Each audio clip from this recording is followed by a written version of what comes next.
Hello दोस्तों, स्वागत है आपके अपने YouTube channel tech with DRX में।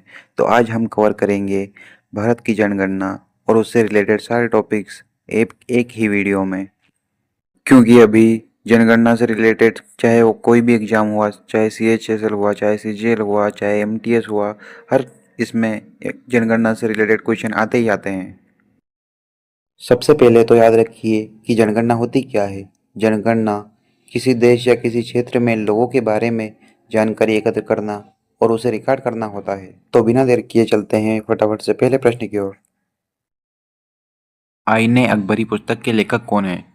तो इसके लेखक थे अबुल फजल। और आईने अकबरी किस भाषा में लिखी गई है? तो यह फारसी भाषा में लिखी गई है। पहली बार आधुनिक तरीके से जनगणना कहाँ की गई थी? तो पहली बार आधुनिक तरीके से जनगणना स्वीडन में की गई थी, जो कि 1749 में की गई थी। इंग्लैंड में जनगणना की शुरुआत कब हुई? तो इंग्लैंड में जनगणना की शुरुआत हुई थी 1801 में। अगला है, दशकीय जनगणना की शुरुआत कहाँ हुई थी? तो इसका हो जाएगा राइट आंसर अमेरिका। अमेरिका में दशकीय जनगणना की शुरुआत हुई थी, जो कि 10 साल में एक बार होती है। अगला है, भारत में जनगणना की शुरुआत कब हुई? तो इसका राइट आंसर है 1872। और एक बात, ये जो जनगणना हुई थी वो अनियमित रूप से हुई थी, लेकिन जो नियमित रूप से भारत की जनगणना हुई वो 1881 में हुई थी। अगला है, भारत की जनगणना के समय भारत का वायसराय यानी गवर्नर कौन था? तो वो था लॉर्ड मयो। अगला है, लॉर्ड मयो की हत्या कहाँ हुई थी? तो इसका राइट आंसर हो जाएगा अंडमान निकोबार द्वीप समूह में। अगला है, भारत में नियमित रूप से जनगणना कब हुई? तो इसका राइट आंसर हो जाएगा 1881 में। और वो जो अनियमित रूप से हुई थी वो 1872 में हुई थी। अगला है, जब भारत में नियमित रूप से जनगणना हुई तब भारत का वायसराय यानी गवर्नर कौन था? तो वो था लॉर्ड रिपन। अगला है, अभी तक भारत में कुल कितनी जनगणनाएं हुई? तो इसका राइट आंसर हो जाएगा 15। अगला है, भारत की 15वीं जनगणना किस वर्ष हुई? तो इसका राइट आंसर हो जाएगा 2011। अगला है, स्वतंत्र भारत की अंतिम जनगणना कौन सी है? तो इसका राइट आंसर हो जाएगा 2011 वाली। अगला प्रश्न है, महान विभाजक वर्ष किस वर्ष को कहा जाता है? तो इसका राइट आंसर हो जाएगा 1921 को। ठीक इसी तरह लघु विभाजक वर्ष किस वर्ष को कहा जाता है? तो वो है 1941 को। जनगणना किस धारा या अनुच्छेद के अंतर्गत आती है? तो इसका राइट आंसर हो जाएगा 246। अगला है, जनगणना कौन कराता है? तो जनगणना कराने का अधिकार या तो संघ सरकार को होता है या केंद्र सरकार को। जनगणना किस सूची के अंतर्गत आती है? तो इसका राइट आंसर हो जाएगा संघ सूची। जनगणना 2011 के अनुसार भारत की कुल जनसंख्या कितनी है? तो इसका राइट आंसर हो जाएगा 121 करोड़ 8,54,977। जनगणना 2011 के अनुसार भारत में पुरुषों की कुल संख्या कितनी है? तो इसका राइट आंसर हो जाएगा 62 करोड़। और यदि प्रतिशत में देखें तो 51.47%। अगला है, जनगणना 2011 के अनुसार भारत में कुल महिलाओं की संख्या कितनी है? तो इसका राइट आंसर हो जाएगा 58 करोड़। और प्रतिशत में है 48.53%। अगला है, भारत की कुल जनसंख्या कितने प्रतिशत है? तो इसका राइट आंसर हो जाएगा 17.7%। अगला है, जनगणना 2011 के अनुसार जनसंख्या के मामले में भारत किस स्थान पर है? तो भारत दूसरे स्थान पर है। जनसंख्या के मामले में पहले स्थान पर है चीन। जनसंख्या के मामले में दूसरे स्थान पर है भारत। जनसंख्या के मामले में तीसरे स्थान पर है अमेरिका। जनसंख्या के मामले में चौथे स्थान पर है इंडोनेशिया। जनसंख्या के मामले में पाँचवें स्थान पर है ब्राज़ील। जनसंख्या के मामले में छठे स्थान पर है पाकिस्तान। जनसंख्या के मामले में सातवें स्थान पर है बांग्लादेश। इन सबको याद करने की एक आसान सी ट्रिक है, CBAIBPB। आप सभी इन प्रश्नों के नोट्स बनाते जाइए ताकि आपको याद करने में आसानी हो। अगला है, जनगणना 2011 के अनुसार भारत में कुल क्षेत्रफल कितना है? तो इसका राइट आंसर हो जाएगा 32,87,263 किलोमीटर। और प्रतिशत में हो जाएगा 2.42%। अगला है जनगणना 2011 के अनुसार भारत में कुल जिलों की संख्या कितनी है? तो भारत में कुल जिले 640 और अभी जो बढ़कर हो गए हैं 800 के लगभग। अगला है क्षेत्रफल की दृष्टि में भारत किस स्थान पर है? तो इसका राइट आंसर हो जाएगा 7वें स्थान पर है और जनसंख्या के मामले में दूसरे स्थान पर है। अगला है भारत का कुल क्षेत्रफल कितना प्रतिशत है? तो इसका राइट आंसर हो जाएगा 2.42%। अगला है जनगणना 2011 के अनुसार भारत में कुल नगरों की संख्या कितनी है? तो इसका राइट आंसर हो जाएगा 7,933। अगला है जनगणना 2011 के अनुसार भारत में कुल गांवों की संख्या कितनी है? तो इसका राइट आंसर हो जाएगा 6.41 लाख। अगला प्रश्न है भारत में कुल उप जिलों की संख्या कितनी है? तो इसका राइट आंसर हो जाएगा 5,924। अगला है 2011 की जनगणना का आदर्श वाक्य क्या था? तो इसका राइट आंसर हो जाएगा हमारी जनगणना हमारा भविष्य। अगला है 2011 की जनगणना का शुभांकर कौन था? तो इसका राइट आंसर हो जाएगा प्रगणक शिक्षिका। अगला है 2011 का जनगणना आयुक्त कौन था? तो इसका राइट आंसर हो जाएगा चंद्रमौली। अगला है पहली बार जाति आधारित जनगणना कब हुई थी? तो इसका राइट आंसर हो जाएगा 1931 में। अगला है 2011 की जनगणना के अनुसार क्षेत्रफल में सबसे बड़ा राज्य कौन सा है? तो इसका राइट आंसर हो जाएगा राजस्थान। अगला है जनगणना 2011 के अनुसार क्षेत्रफल में सबसे छोटा राज्य कौन सा है? तो इसका राइट आंसर हो जाएगा गोवा। जनगणना 2011 के अनुसार जनसंख्या में सबसे बड़ा राज्य कौन सा है? तो इसका राइट आंसर हो जाएगा उत्तर प्रदेश।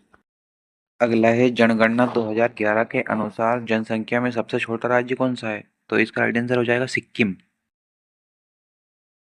अगला है भारत में कुल कितने केंद्र शासित प्रदेश है? तो इसका राइट आंसर हो जाएगा 8 केंद्र शासित प्रदेश है। चंडीगढ़, दिल्ली, लक्षद्वीप, पांडिचेरी, अंडमान निकोबार, जम्मू कश्मीर, लद्दाख, दादरा नगर हवेली और दमन और दीव। अगला है किस केंद्र शासित प्रदेश में सबसे ज्यादा जनसंख्या है? तो इसका राइट आंसर हो जाएगा दिल्ली।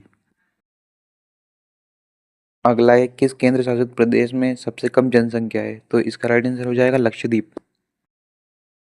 अगला है जनगणना 2011 के अनुसार किस शहरी समूह की जनसंख्या सर्वाधिक रही है? तो इसका राइट आंसर हो जाएगा मुंबई। अगला है सबसे कम नगरीय जनसंख्या वाला राज्य है? तो इसका राइट आंसर हो जाएगा सिक्किम। अगला प्रश्न है सबसे कम जनसंख्या वाला दूसरा राज्य कौन सा है? तो इसका राइट आंसर हो जाएगा आंध्र प्रदेश। अगला प्रश्न है सबसे ज्यादा लिंगानुपात किस राज्य का है? तो इसका राइट आंसर हो जाएगा केरल। केरल में लिंगानुपात है 1084। अगला प्रश्न है सबसे कम लिंगानुपात वाला राज्य कौन सा है? तो इसका राइट आंसर हो जाएगा हरियाणा। हरियाणा में लिंगानुपात है 879। अगला है सबसे ज्यादा लिंगानुपात किस केंद्र शासित प्रदेश का है? तो इसका राइट आंसर हो जाएगा पुडुचेरी। अगला है सबसे कम लिंगानुपात किस केंद्र शासित प्रदेश का है? तो इसका राइट आंसर हो जाएगा दमन और दीव।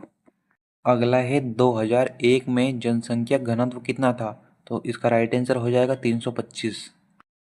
अगला प्रश्न है 2011 में जनसंख्या घनत्व कितना था? तो इसका राइट आंसर हो जाएगा 382। अगला प्रश्न है सबसे ज्यादा जनसंख्या घनत्व किस राज्य का है? तो इसका राइट आंसर हो जाएगा बिहार।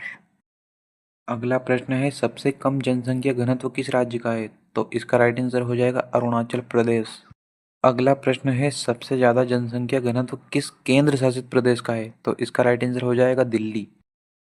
आप इसमें कंफ्यूज मत होइएगा क्योंकि वो राज्य का भी पूछ सकता है और केंद्र शासित प्रदेश का भी।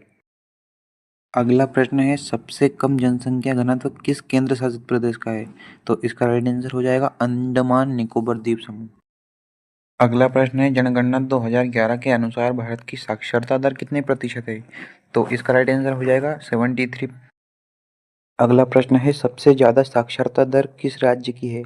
तो इसका राइट आंसर हो जाएगा केरल और केरल की साक्षरता दर है 94%। अगला प्रश्न है सबसे कम साक्षरता दर किस राज्य की है? तो इसका राइट आंसर हो जाएगा बिहार। बिहार की साक्षरता दर 61% है। अगला प्रश्न है जनगणना 2011 के अनुसार भारत की कुल आबादी की सीमा क्या रही है? तो इसका राइट आंसर हो जाएगा 120 से 130 करोड़। अगला प्रश्न है जनगणना 2011 के अनुसार भारत की महिला साक्षरता दर क्या रही? तो इसका राइट आंसर हो जाएगा 65%। 100 में से 65 महिलाएं पढ़ी लिखी थी। 2011 के अनुसार। अगला प्रश्न है, जनगणना 2011 के अनुसार भारत में 10 लाख से अधिक जनसंख्या वाले शहर कितने थे? तो इसका राइट आंसर हो जाएगा 53। अगला प्रश्न है, जनगणना 2011 के अनुसार किन राज्यों में एसटी अनुसूचित जनजाति शून्य है? तो इसका राइट आंसर हो जाएगा हरियाणा और पंजाब। अगला प्रश्न है, भारत में दशकीय वृद्धि दर उपलब्ध कराने की जिम्मेदारी किसे दी गई है? तो इसका राइट आंसर हो जाएगा गृह मंत्रालय। अगला प्रश्न है, 2011 की जनगणना में कितनी भाषाओं का प्रयोग किया गया है? तो इसका राइट आंसर हो जाएगा 16 भाषाओं का प्रयोग। अगला प्रश्न है, जनगणना 2011 के अनुसार भारत की किस राज्य की जनसंख्या वृद्धि दर नकारात्मक रही है? तो इसका राइट आंसर हो जाएगा नागालैंड, और नागालैंड की राजधानी है कोहिमा। अगला प्रश्न है, भारत में लागू की गई अंतिम पंचवर्षीय योजना कौन सी है? तो इसका राइट आंसर हो जाएगा 12वीं पंचवर्षीय योजना। अगला प्रश्न है, औद्योगिक क्षेत्र पर कौन सी पंचवर्षीय योजना केंद्रित है? तो इसका राइट आंसर हो जाएगा दूसरी। अगला प्रश्न है, भारत पाकिस्तान युद्ध कौन सी पंचवर्षीय योजना के दौरान हुआ? इसका राइट आंसर हो जाएगा दूसरी और तीसरी पंचवर्षीय योजना। अगला प्रश्न है, प्रथम पंचवर्षीय योजना किस वर्ष लागू की गई थी? तो इसका राइट आंसर हो जाएगा 1951 में। अगला प्रश्न है, प्रथम पंचवर्षीय योजना किसके द्वारा लागू की गई थी? तो इसका राइट आंसर हो जाएगा जवाहरलाल नेहरू। अगला प्रश्न है, भारत की तीसरी पंचवर्षीय योजना कब शुरू की गई? तो इसका राइट आंसर हो जाएगा 1961 में। अगला प्रश्न है, भारत को आत्मनिर्भर किस पंचवर्षीय योजना के अंतर्गत बनाया गया? तो इसका राइट आंसर हो जाएगा तीसरी पंचवर्षीय योजना। अगला प्रश्न है, जनगणना 2011 के अनुसार शहरी क्षेत्र में कितने प्रतिशत जनसंख्या रहती है? तो इसका राइट आंसर हो जाएगा 31.16%। अगला प्रश्न है, जनगणना 2011 के अनुसार लक्षद्वीप में सबसे कम जनसंख्या वाला द्वीप कौन सा था? तो इसका राइट आंसर हो जाएगा बिट्रा द्वीप। अगला प्रश्न है, जनगणना 2011 के अनुसार भारत की शहरी जनसंख्या का कितना प्रतिशत झुग्गी झोपड़ियों में रहता था? तो इसका राइट आंसर हो जाएगा 17.4%। अगला प्रश्न है, जनगणना 2011 के अनुसार भारत में साक्षरों की संख्या कितने मिलियन है? तो भारत में कुल 763 मिलियन। अगला प्रश्न है, जनगणना 2011 के अनुसार 5 वर्ष से कम आयु वाले बच्चों की राष्ट्रीय मृत्यु दर कितनी थी? तो इसका राइट आंसर हो जाएगा 55। अगला प्रश्न है, जनगणना अधिनियम कब लागू किया गया था? तो इसका राइट आंसर हो जाएगा 1948, आज़ादी के ठीक 1 साल बाद। अगला प्रश्न है, जनगणना 2011 के अनुसार ईसाई धर्म की संख्या कितने प्रतिशत है? तो इसका राइट आंसर हो जाएगा 2.3%। अगला प्रश्न है, सबसे ज़्यादा बौद्ध धर्म के लोग किस राज्य में निवास करते हैं? तो इसका राइट आंसर हो जाएगा सिक्किम। अगला प्रश्न है, जनगणना 2011 के अनुसार किस राज्य में अनुसूचित जनजाति यानी एसटी की संख्या सबसे अधिक रही है? तो इसका राइट आंसर हो जाएगा मध्य प्रदेश। अगला प्रश्न है, जनगणना 2011 के अनुसार किस राज्य में अनुसूचित जाति निवास नहीं करती? तो इसका राइट आंसर हो जाएगा लक्षद्वीप तथा अंडमान निकोबार द्वीप समूह। अगला प्रश्न है, भारत में हरित क्रांति किस पंचवर्षीय योजना के दौरान लागू की गई थी? तो इसका राइट आंसर हो जाएगा तीसरी पंचवर्षीय योजना। अगला प्रश्न है, जनगणना 2011 के अनुसार भारत में बाल लिंगानुपात कितना था? तो इसका राइट आंसर हो जाएगा 919। अगला प्रश्न है, जनगणना 2011 के अनुसार किस केंद्र शासित प्रदेश में महिला साक्षरता दर सबसे अधिक रही है? तो इसका राइट आंसर हो जाएगा लक्षद्वीप। अगला प्रश्न है, भारतीय जनगणना का जनक माना जाता है? तो इसका राइट आंसर हो जाएगा हेनरी वाल्टर। अगला प्रश्न है, भारतीय जनगणना 2011 में कितने राज्य और केंद्र शासित प्रदेश शामिल थे? तो इसका राइट आंसर हो जाएगा 35। अगला प्रश्न है, 1951 के जनगणना आयुक्त कौन थे? तो इसका राइट आंसर हो जाएगा आर ए गोपाल स्वामी। अगला प्रश्न है, अनुसूचित जाति में लिंगानुपात कितना था? तो इसका राइट आंसर हो जाएगा 945। अगला प्रश्न है, अनुसूचित जनजाति में लिंगानुपात कितना था? तो इसका राइट आंसर हो जाएगा 990। तो फ्रेंड्स, आज के लिए इतना ही। मिलते हैं एक नए मज़ेदार वीडियो के साथ।